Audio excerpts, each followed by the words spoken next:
Hey, what is going on, guys? It's your boy Az. We are back here. We're going to be doing another Breaker event Scorpion video for you guys here. Just want to get a couple videos out here with regards to the Breaker before I am on vacation. We are leaving on Tuesday. So just so you guys are aware, I will be away for a bit, a week and a little bit. But I'll still try to, I have some pre-recorded videos. So I'll slap some out when we are on the go here. We're supposed to be camping and just visiting family, and yeah, the reception is going to be pretty shoddy, so hence why we were taking a little breather. But of course, as well, I also want to let you guys know that I'll still try to get, if Wi-Fi permits, I'll try to get my my Spider-Man tower and the Fear Tower as well here. Like I said, I've got some stuff that are already kind of pre-recorded ahead of time. But anyways, yeah, so we're leaving here on Tuesday. Other than that, happy August long weekend to all my fellow Canadians as well here. Hopefully you guys are enjoying the extended weekend. And like I said, let's quickly jump into it. So Surfer Breaker, or Scorpion, sorry. Scorpion Breaker, my bad. I keep wanting to say Surfer Breaker. Okay, so for this one, we are able to take advantage of the fact that we don't need to use our Amazing Avengers to get the last milestone here for a 7 red, 7 yellow unlock. And how we do this is basically, if you look at my run score here, we basically have about 4.5 mil, which will basically net you the 7 yellow, 7 red. And if you guys do the math there, what that basically means is we are kind of netting around 900,000 points per node. 900,000 times 5 is, 4.5. And so hence we can basically get through the first 5 nodes, and we don't even have to touch the Amazing Avengers node if you don't want to invest in this team just yet. However, they are a raid team, and they're going to be accessible for the G21s in the current T raids. So it's not obviously if moving forward, it is going to be an investment for your future, but maybe you just don't have the resources right now, and maybe you just want to get the 7 yellow, 7 red unlock on Scorpion Breaker, and maybe work on the Amazing Avengers for next time, right, when he comes back next month. Now, how did I do this? Okay, well, we already have gameplay of basically my start to finish, and I'll attach that in the description as well here. The game plan is pretty much similar. The teams I use, the attack strategy, and of course as well, the gameplay is kind of attached on that as well. So I'm not going to do the gameplay on this one, but I will kind of go over the teams, and I'll go over the roster so you guys can see the size of the teams, because I didn't really do the roster sizes and all that other stuff previously. It was just the gameplay. So let's take a look at the mods here. In order to get this 4.5 minimum, you're going to need at least 510 mods. I think I just skipped by here. I was messing around between 500 to 520, and 510 was kind of what my hotspot came up with. And again, these ones are very, very difficult, so you are going to need some pretty geared up characters. And of course as well, if you're doing Omega, I mean, I'm going to go ahead and assume that most people that are doing the Omega version are probably later to end game players or / longtime Marvel junkies like myself. So Arch Nemesis, Sabretooth, pretty much just that one node with the Exalted X-Men. Then it's pretty much useless, so it's pretty much free points. Blinded by Power and Hold'em, those two always go tandem together, and just adds a little bit more strategy and more flair. But I enjoy it because we do have lots of ways we can cleanse those negatives, especially with the teams that we use.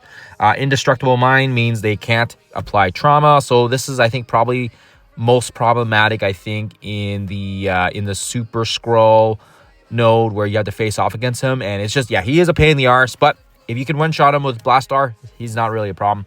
Arch Nemesis Carnage, same thing. Carnage is on a couple of the nodes, and so he just gives everybody more speed. So the only way you can control that is just make sure you take care of Carnage, right, before he gets too crazy. Same with Arch Nemesis Green Goblin. We don't want to do this node 6 here with Green Goblin, because yeah, it would be insane. I don't know if I'm gonna even try it. My Amazing Avengers just aren't geared that up. I may bring them up a little bit here just to do some testing around with Professor Xavier. I think I have a day or so to kind of figure that out if I want to do some testing with it. I feel like it would be important for people to figure out, hey, should I invest my Amazing Avengers, or am I still sticking with Vigilante / Insidious 6? And I mean, Vigilante's phased out now, right? So it doesn't make sense. But anyways, yeah, that's just my 2 cents. And then make it count. On the start of any turn, the battle characters loses 2% max health. And then Fear the Serpent. I mean, this one's pretty straightforward. It just has all these crazy buffs for all the, all the different traits. And then Get Ready, which is kind of the one I added from my previous footage. So the difference between this one and my gameplay is this last one here, where basically when you bring them down low enough, all their negatives get flipped, and they also, they won't get trauma anyways, but yeah, they'll basically get flipped, and it adds a little bit of an extra strategy component, but nonetheless, we were able to get to node 5 here fairly smoothly. So again, what did we do here? So first node didn't really stray from my previous gameplay. Professor Xavier plus Daring Warriors. This was probably the easiest one because Xavier just applies the trauma and he can bypass that mod. So yeah, Xavier just makes everything so good. Second node, obviously, we only have the choice of our Exalted X-Men, so we don't really have any other choice there. Third node, this one we had to change up a little bit.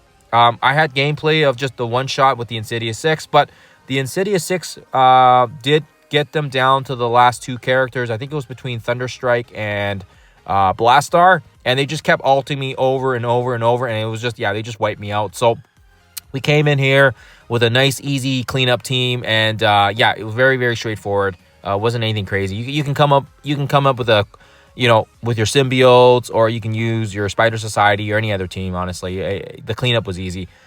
So second attack didn't really matter which team it was.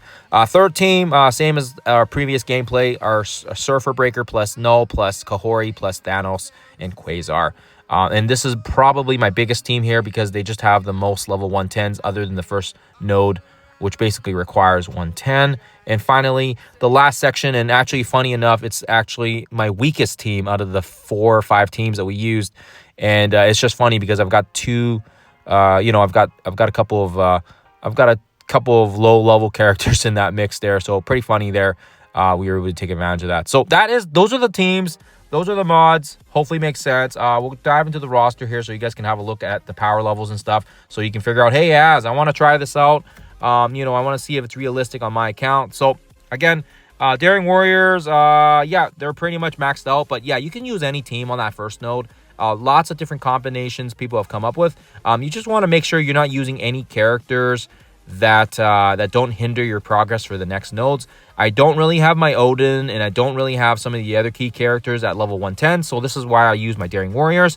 And actually, they ended up being pretty amazing on it. So yeah, anyways, I don't know if you haven't had to checked out the gameplay, please check it out because they make some pretty short work of that node. And I thought even with the additional mods, it would be harder, and it still felt pretty much the same. Xavier just maybe had to take a couple extra turns, but yeah, it was pretty straightforward. And then Exalted X-Men. This is one where you will need to have a bigger size Exalted X-Men. You will see here that I do have my Storm and my Wolverine at level 110. That's for the increased damage, and I think Wolverine just comes in so clutch because of his double bleeds, right? Applying 2 bleeds, and then if he has a striker on it, basically gives a character 4 bleeds. And if you guys don't know, 4 bleeds on some of these characters' massive health is like way more damage than you can physically do on character hits. So 4 bleeds from one character attack is pretty amazing. And then Storm Mighty also has that bleed component and heal block. So very, very crucial here. And then everybody's G20 except for our Jubilee. Insidious 6, nothing really to write home about. They're just level 105, G20. I brought them up for Professor Xavier. Haven't pushed any levels into them since. We used them for Blue Marvel, so obviously the purple L5 is greatly appreciated as well. And then we've also got our Surfer Breaker. This is probably my most powerful team out of the lineup here. Just because, everybody's pretty much level 110. We got 110 Null, 110 Surfers, 110 Quasar, and then Kahori and Thanos are playing support, providing energy, providing negatives, and we're able to kind of walk through it fairly easy. I think it was either this team or the Professor Xavier team, which is pretty much, they walk over the node. Very, very straightforward. But this is easily my best team because of the highest power level as well, 12.4, and I think the other one was only 10.7. So, and then my weakest team.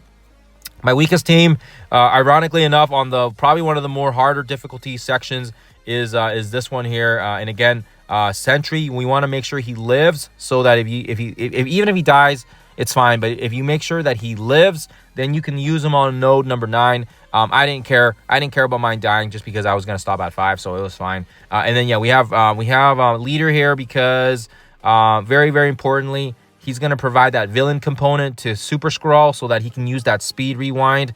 And again, for the rewind to occur, he needs to have at least 2 villain allies. So you got to make sure he's with another villain. So he's got Blastar and he's got Leader, and then he's got 2 heroes there between Yo-Yo and Sentry. And yeah, Yo-Yo, she's just there for the speed. She doesn't do anything else. She can die. I actually think she actually does survive, but either way, she's just there for the speed component. Blastar unleashes a couple of those massive ults. And luckily enough, if you guys don't have his Awakened materials, that is okay.